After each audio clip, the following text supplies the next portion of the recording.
Plum, is the fugly situation common in NA?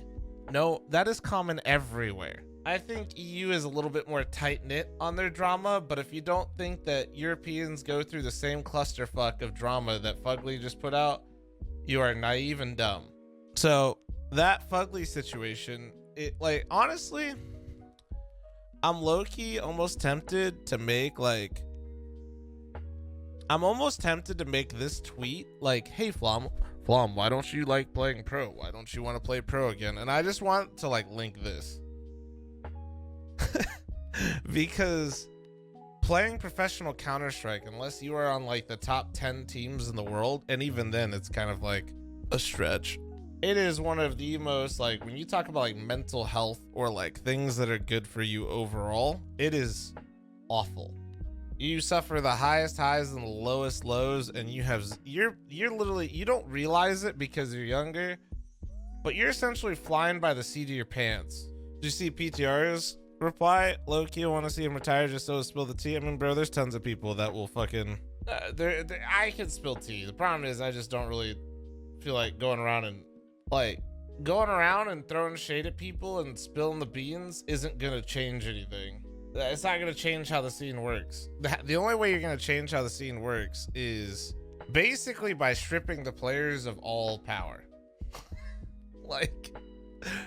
That sounds really fucked up to say, but like, the way you avoid all of this is you have a proper system top down that works accordingly, and like, you know, you have a GM, you have a coach, and then you have the players, and then all of those players have to listen to the coach, then the GM, etc., etc. Right? How it works currently is 5 players control a roster. 1 essentially is the ringleader and has the org's ear. Nifty in this case, right? We're assuming. Remember, this is also one side of the story, but just theoretically speaking, right? Like, it's like a couple players have the org's ear and they listen to them and they control the roster. So your livelihood is now dependent on how friendly and how well you get along with those players, not how good you are. The coaches, depending on the team, have little to almost zero say when it comes to the actual roster, completely opposite of any other game or sport or whatever the fuck.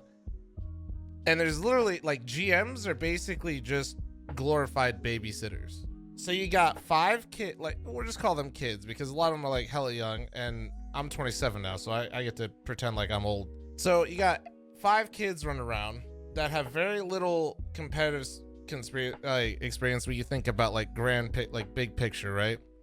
Very little competitive experience, and 2 of them or 3 of them you just start getting paid playing a video game, and now they have control of a roster, and they have 2 people that kind of ask and check in on them on what's going on, and if things are going well, there's nothing to report, and when things are going bad, everybody's getting cut. It is genuinely, I don't even, like, people are gonna throw shade at Nifty for this scenario, but like, really, when you go through, and if you guys take the time to read Fugly's twit longer, what you need to understand is this is an org problem as much as it is a player problem, right? This isn't the first org, it's not the only org, and it won't be the last one. The orgs basically don't control anything their teams are doing. They might make content around them, the good ones will, and there's very few managers that actually manage their teams and take care of their teams.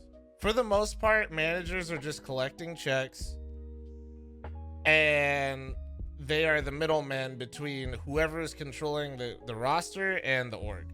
I honestly forgot Nifty was stealing checks. I really wouldn't say Nifty is still, like I said, this isn't, like, as much as people are going to throw shade at Nifty, and I'm not saying he doesn't necessarily deserve it, but at the same time, until you hear 2 sides to every story, let's be a little bit smarter than Reddit and like the general population a little bit. I know you guys are just Twitch chat, but like, while you guys are in here, just pretend like you guys were elevated a little bit. Just pretend. Like, if you don't know what's going on, just don't type, and everybody will just assume you're smart as fuck.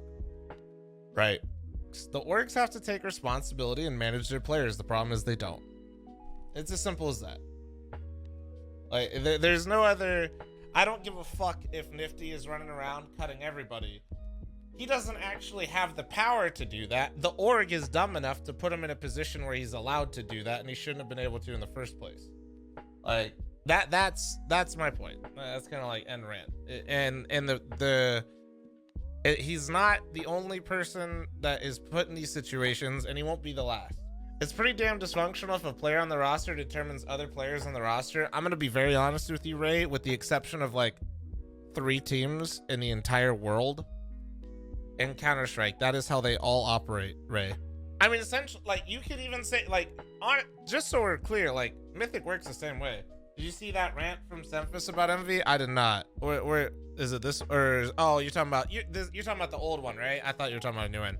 My issue, Mo, is, like, these rosters are still being run the same way, Mo, right? Like, these rosters are still being run the same way when you and I played. Except now there's $40 million investments in these organizations, and they can't afford one person to go and actually properly manage a team. This will never change. It should. It's all like little kid shit. Right, but Mo, we're in a different spot now where literally these orgs own the spots, the players don't. All the orgs are, but for some reason these orgs still let the players decide. It's not, see, that's where, like, Mo, before, remember, it's like, oh, well, these players own the roster, right? That is not true anymore at all. You know, before you could be like, okay, I understand why the org's letting these players make all these decisions because they literally own the roster spot that creates all your revenue. But that is gone. The tournament organizers got rid of that. So the fact that these teams don't actually do that shit just literally is like out of pure laziness. If the coach is having a hard time communicating with the players and the players aren't listening to the coach, that is a player problem, but that also means the org is not giving you the power to actually do anything about it because they don't, right? So Semphis sitting here, right, trying to coach the team, trying to help them improve. See, he's getting like shit from the players. They're constantly complaining, and he sees all these problems. Goes to the org, and then he gets cut, right? That is backwards. Like that. I mean, don't get me like with the exception of like, you know, if you go in and Device has a problem with you, and Device has been there for years and has proven that he can do what he's talking about, right? Like, I would say like literally the top 5 teams in the world are the only ones that are actually structured properly, and even not all of them are, because, you know, that top 5 changes. So it's just like, like teams that I know for sure, chat, are managed well and taken care of, and like actually have it like done pretty well. Liquid and Astralis. Now, that isn't to say there aren't more, but I can tell you like with certainty that those 2 for sure. The rest, I don't know, man. Can't say Mythic because they're the player. Well, no, to be fair, Mythic would not fall under a team that has good structure, because I literally cut people based off of if I'm having fun playing the game with them or not, right? I would be a terrible example. But also keep in mind that it's different because, one, I don't lock them into contracts for their entire life. And that's like very apparent when you join. Like, it's about how much fun we're having and if we're having a good time. So it's player power at the moment. A player can whip their dick out and slap someone across the face, and they're all in their bench. Yeah, Jacido. I've talked about it multiple times. Like, somebody comes in chat like, Flom, why did you never ever want to go pro again after? It's like, bro, I don't want my income based on the fact of how well I get along with my teammate that I compete with. We have an EU player on our team.